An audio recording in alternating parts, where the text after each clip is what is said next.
पाने के लिए सुप्रीम कोर्ट के 4/11/2022 के निर्णय के बाद ईपीएफओ ने पेंशनरों को सैकड़ों चक्कर लगवाए।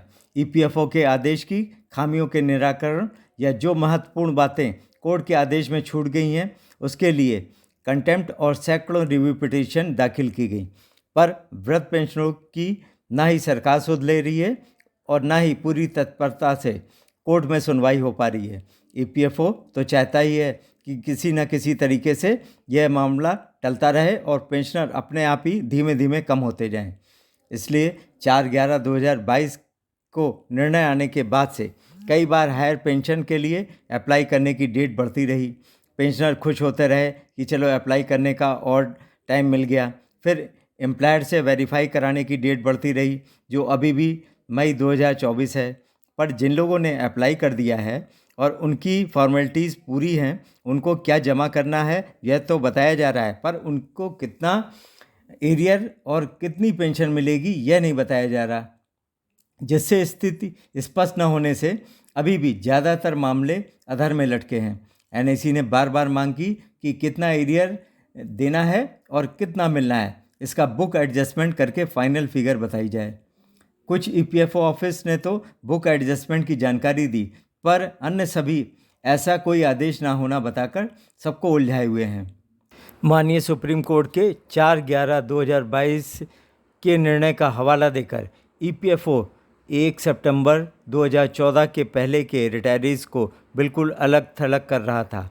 सितंबर 2014 के पहले के रिटायरीज़ अपने को ठगा सा महसूस कर रहे थे, पर केरला हाई कोर्ट के 22 फरवरी 2024 के निर्णय के अनुसार सितंबर 2014 के पहले के रिटायरी भी हायर पेंशन के हकदार हैं।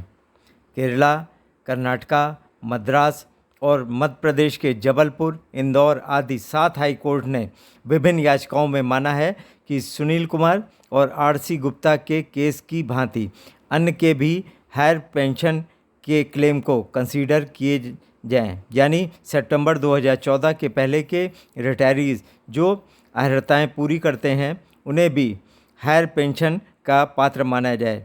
अब ईपीएफओ जो सुप्रीम कोर्ट के निर्णय का गलत इंटरप्रिटेशन कर सितंबर 2014 के पहले के रिटायरीज़ के साथ सौतेला व्यवहार कर रहा था, उसे भी सितंबर 2014 के पहले के रिटायरीज़ को समान रूप से कंसीडर करना होगा।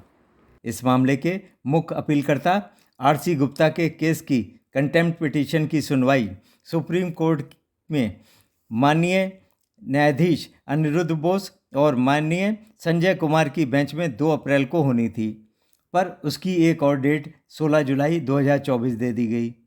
हायर पेंशन की अनेक समस्याओं को लेकर चंडीगढ़ हाई कोर्ट में 100 से अधिक रिट पिटीशन दाखिल की गई थी। उनको क्लब करके 8 अप्रैल को सुनवाई होनी थी, पर ईपीएफओ के मेन एडवोकेट कमल सहगल जी ने अस्वस्थ होने के कारण लीव एप्लीकेशन लगा दी, जिससे अगली डेट 10 जुलाई दे दी गई। इससे साफ लग रहा है कि इस सरकार के कार्यकाल में पेंशनरों को ना ही हायर पेंशन मिलेगी और ना ही न्यूनतम पेंशन।